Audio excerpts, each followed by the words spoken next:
In this video, I'm going to do something a little different than I have been. I'm going to talk about a vehicle that I believe is basically perfection in engineering, and for this video I'm going to talk about the Nissan GT-R.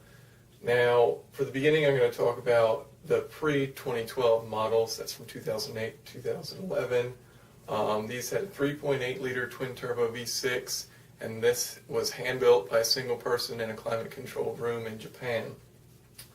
Now, this puts out 480 to 485 horsepower depending on the year that you get, 0 to 60 in 3.5. It has been reported lower to about a 3.2. 60 to 0 and 98 feet was the lowest I heard. That was from Inside Line, I believe, and 1G in lateral acceleration. Drag coefficient of 0.27. This is extremely low. One thing the GT-R does very well is it channels all the air to the rear spoiler, so it still does create a great amount of downforce even while having an extremely low drag coefficient. Another thing that it can do that's kind of tricky, it can adjust its shocks in its four-wheel drive system every 1/100th of a second based on input that the computer is receiving from the road conditions. Now, I can't really describe why the Nissan GT-R is, how it has become perfection in engineering. I don't know how they do it, to be honest. It's kind of a magical vehicle, which I'll show based on these track times. So these first track times are from Top Gear's test track. So we've got a 1:19.5, 1 minute 19 and a half seconds. And this is the Aerial Atom 2 300s. It's basically a track car, 300 horsepower, and only weighs 1,350 pounds. 4.5 pounds per horsepower.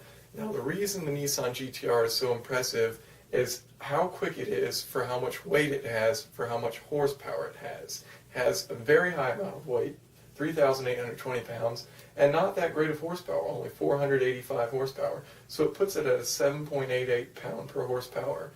Now, it's got basically the same time. It's 0.2 seconds slower on the test track than the Aerial Atom, and it has a 73% disadvantage as far as pounds per horsepower than the Aerial Atom.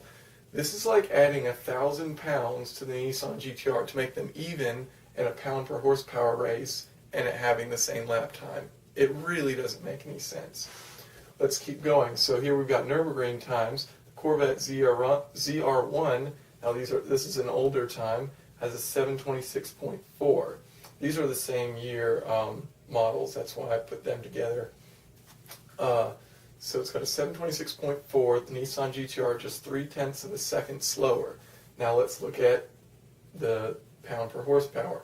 The Corvette's got 3,352 pounds and 638 horsepower. The Nissan GT-R does basically the same lap, with 470 extra pounds and a loss of 150 horsepower. So it's got a 50% pound to horsepower disadvantage, and it's like the Nissan GT-R completing the Nürburgring with the same time, except weighing 5,000 pounds, so that they have an even pound to horsepower ratio with the Corvette ZR1. It's absolutely insane. Now, the 2012 GT-R is even more impressive. It's going to weigh about the same, 3,829 pounds, but they've added a significant power boost. It's now up to 530 horsepower. Its 0 to 60 is at 2.9 seconds, and that's with a weight to horsepower of 7.22 pounds per horsepower. Now, if you can find another car that can do a 0 to 60 in 2.9 seconds with a 7.2 pound per horsepower weight to horsepower, then let me know. I honestly don't know if one exists. So here we've got Top Gear test track times again. 1:17.8 was posted by the 2012 GT-R, and a 1:17.8 was also posted by the Pagani Zonda Roadster F.